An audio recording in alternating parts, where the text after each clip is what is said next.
Assalamualaikum warahmatullahi wabarakatuh. Alhamdulillahirabbil alamin. Assalatu wassalamu ala asrofil anbiya'i wal mursalin Sayyidina wa maulana Muhammadin wa ala alihi wa sahbihi rasulillahi ajma'in, amma ba'du. Puji syukur kehadiran Allah subhanahu wa ta'ala yang telah melimpahkan rahmat dan hidayahnya kepada kita semua. InsyaAllah kita semua dalam keadaan sehat walafiat dimanapun saudara berada. Salawat serta salam tak lupa kita sampaikan kepada junjungan kita Nabi besar Muhammad sallallahu alaihi wasallam yang telah membawa kita dari alam kebodohan ke alam yang penuh dengan teknologi yang kita rasakan saat sekarang ini. Baiklah mahasiswa Bapak semuanya, hari ini kita akan melanjutkan materi terakhir, yaitu mengenai cara menulis karya ilmiah atau apa itu cara menulis karya ilmiah. Nanti akan sama-sama kita jelaskan dalam materi terakhir ini. Baiklah semuanya, karya ilmiah adalah sebuah karya tulis yang dibuat untuk memecahkan suatu permasalahan dengan landasan teori dan metode-metode secara ilmiah, ya. Jadi ini merupakan karya tulis yang isinya berusaha memaparkan suatu pembahasan secara ilmiah yang dilakukan oleh seorang penulis atau peneliti, ya. Penulisan karya ilmiah ini dilakukan secara runtut dan sistematis, ya. Kalau ingin lebih tahu pengertian karya ilmiah, nanti akan sama-sama kita jelaskan seperti apa. Kemudian karya ilmiah ini biasanya ditulis untuk mencari jawaban mengenai suatu hal dan untuk membuktikan kebenaran tentang sesuatu yang terdapat dalam objek tulisan tersebut, ya. Sedangkan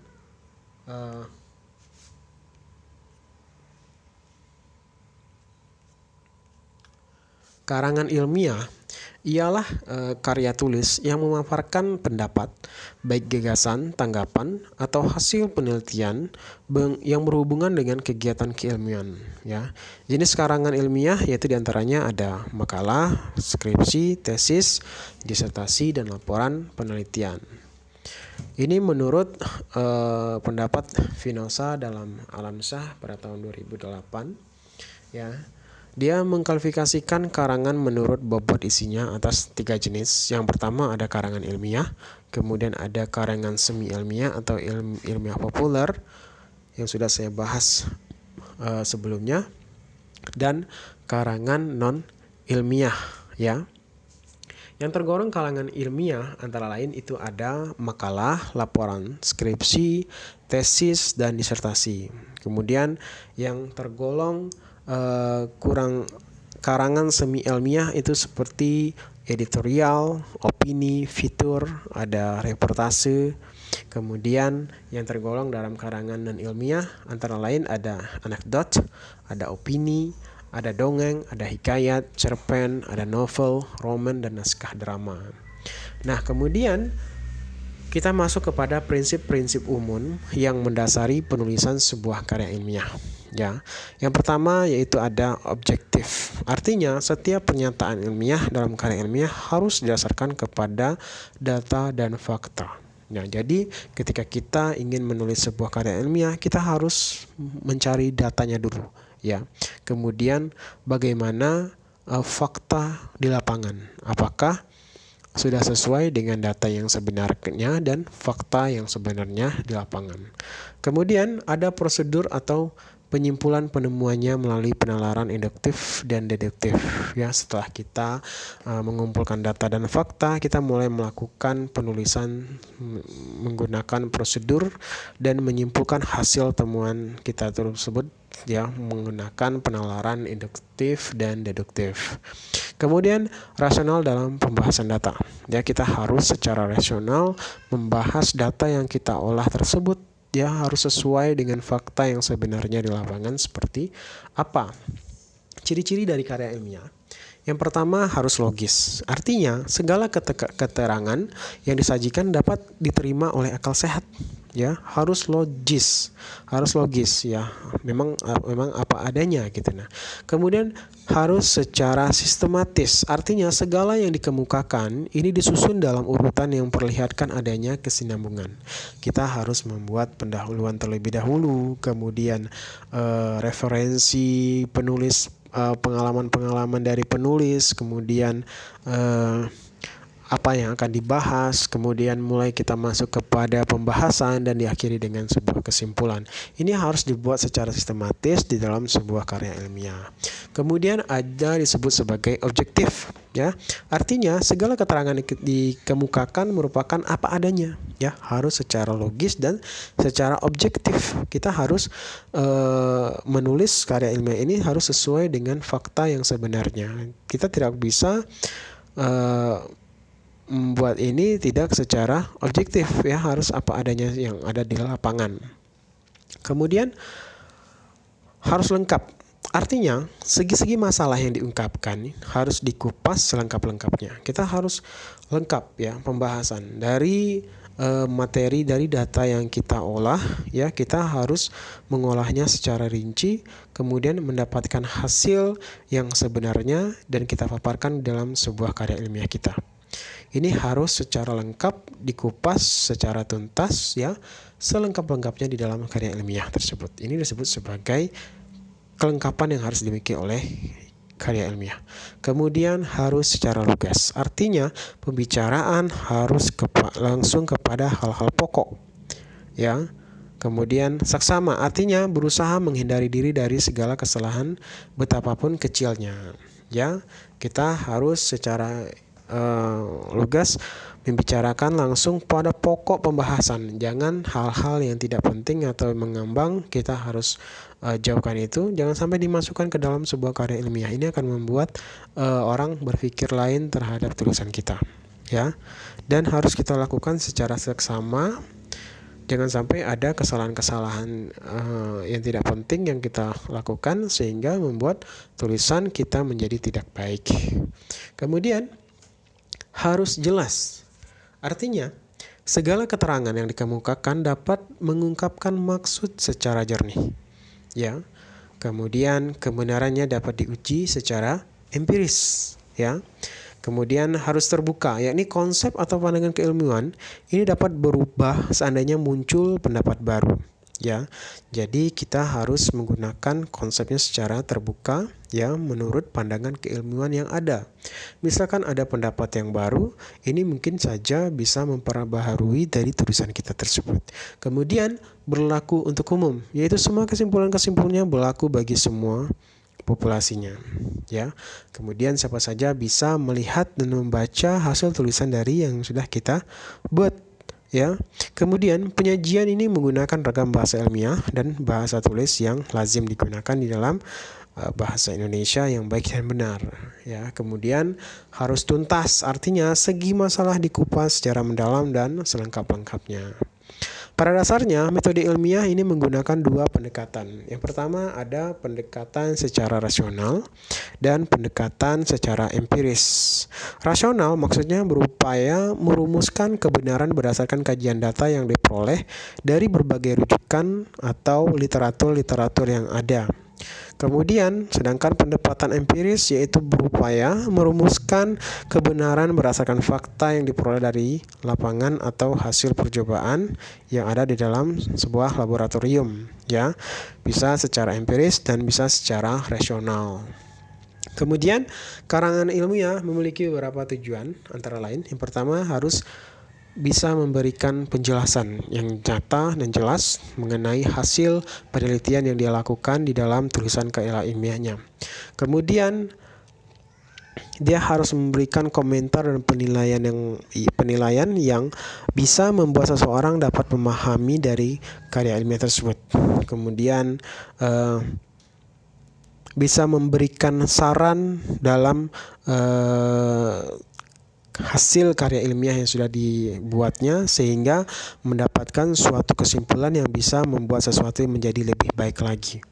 Kemudian menyampaikan sanggahan, misalkan dari penelitiannya ada hal-hal yang sebelumnya dibuat oleh sang penulis mungkin tidak sesuai dengan apa yang dilakukannya, mungkin saja bisa dia memberikan sanggahan dalam tulisan karya ilmiahnya tersebut. Kemudian dia juga harus dapat membuktikan hipotesis dari karya ilmiah tersebut. Kemudian kita masuk kepada syarat-syarat karya ilmiah. Ya, persyaratan bagi sebuah karya ilmiah ini untuk dianggap sebagai karya ilmiah menurut Broto Wijoyo ya pada tahun 1988 halaman 15 sampai 16 sebagai berikut. Ya, yang pertama, karya ilmiah menyajikan fakta objektif secara sistematis. Kemudian aplikasinya hukum alam pada situasi spesifik. Kemudian karya ilmiah ditulis secara cermat, tepat, benar, jujur, dan tidak bersifat rekaan. Dalam pengertian jujur terkandung sikap etik penulisan ilmiah, ya, yakni menunjukkan rujukan dan kutipan yang jelas. Karya ilmiah ini disusun secara sistematis. Setiap langkah direncanakan secara terkendali, konseptual, dan prosedural. Kemudian, karya ilmiah juga menyajikan rangkaian sebab akibat dengan pemahaman dan alasan yang induktif yang mendorong pembaca untuk menarik kesimpulan. Karya ilmiah mengandung pandangan yang disertai dukungan dan pembuktian berdasarkan suatu hipotesis. Karya ilmiah ditulis secara tulis dan karya ilmiah pada dasarnya bersifat ekspositoris. Ini menurut pendapat dari Broto Wijoyo. Kemudian kita masuk kepada jenis-jenis karya ilmiah. Ya. Secara garis besar, karya ilmiah ini diklasifikasikan menjadi dua. Yang pertama, karya ilmiah pendidikan dan karya ilmiah penelitian.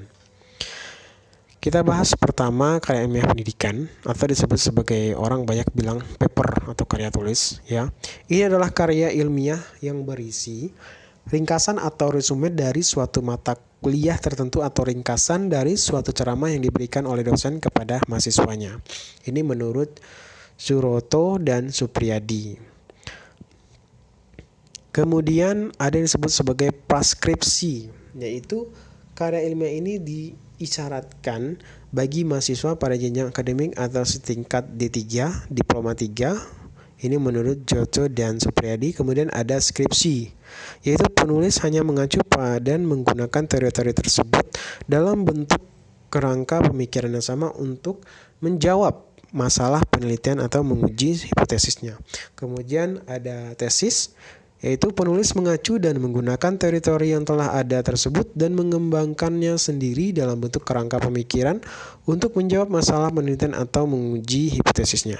Kemudian ada disertasi, yaitu disusun berdasarkan kerangka pemikiran baru yang mengacu kepada teori-teori lain yang telah ditemukan sebelumnya, namun kerangka pemikiran tersebut diformulasikan sendiri oleh penulisnya secara original. Kemudian kita masuk kepada karya ilmiah penelitian. Yang pertama, makalah seminar. Ya, ada naskah seminar, ada naskah bersambung. Kemudian nanti akan ada laporan hasil penelitian dan jurnal penelitian. Nanti akan sama-sama dibahas, ya. Yang pertama, naskah seminar, yakni karya ilmiah yang berisi uraian dari topik yang membahas suatu permasalahan yang akan disampaikan dalam forum seminar. Sedangkan naskah bersambung ini juga mempunyai judul dengan pokok bahasan topik yang sama, hanya penyajiannya saja yang dilakukan secara bersambung. Atau bisa juga pada saat pengumpulan dan penelitian dalam waktu yang berbeda. Kemudian ada laporan hasil penelitian. Ini adalah bagian dari bentuk karya tulis ilmiah yang cara dan penulisannya dilakukan secara relatif dan singkat. Ya, jurnal penelitian adalah buku yang terdiri atas karya ilmiah yang isinya berupa hasil penelitian dan resensi buku. Berikut tahap-tahap penulisan karya ilmiah. Ya, secara umum ada 3 tahapan yang harus kita lakukan dalam menulis karya ilmiah. Yang pertama, tahap pra-penulisan, ya, adalah ketika penulis menyiapkan diri, mengumpulkan informasi, kemudian merumuskan masalah, menentukan fokus, mengolah informasi, kemudian menarik tafsiran terhadap realitas yang dihadapi, kemudian berdiskusi, membaca, mengamati, dan lain-lain yang memperkaya masukan kognitif yang akan diproses selanjutnya. Ini dimaksudkan terhadap tahap penulisan. Kemudian ada tahap penulisan, ya. Tahap penulisan ini ada dua. Yang pertama ada tahap inkubasi dan tahap eliminasi. Ya, tahap inkubasi ini adalah ketika penulis memproses informasi yang dimilikinya sedemikian rupa sehingga mengantarkannya pada ditemukan pemecahan masalah atau jalan keluar yang dicarinya. Kemudian ada tahap eliminasi. Ini adalah ketika datangnya inspirasi atau insights, yaitu gagasan datang seakan-akan tiba-tiba dan berloncatan dari pikiran kita. Ya, eliminasi ini tidak mengenal tempat dan waktu. Kemudian ada tahap akhir atau yang disebut sebagai verifikasi, yaitu adalah apa yang Anda tuliskan sebagian hasil dari tahap eliminasi itu diperiksa kembali, diseleksi, dan disusun sesuai dengan fokus tulisan. Mungkin ada bagian yang tidak perlu dituliskan atau hal-hal yang perlu ditambahkan dan lain-lain. Ya, demikianlah mengenai menulis karya ilmiah yang sudah saya bahas. Mudah-mudahan ini menjadi bahan referensi saudara saat saudara melakukan penulisan karya ilmiah di semester akhir nanti saat membuat skripsi. Demikianlah saya sudahi perkuliahan pada semester ini. Mohon maaf apabila ada kesalahan dalam penyampaian kuliah. Saya sudahi. Wabillahi taufiq wal hidayah. Wassalamualaikum warahmatullahi wabarakatuh.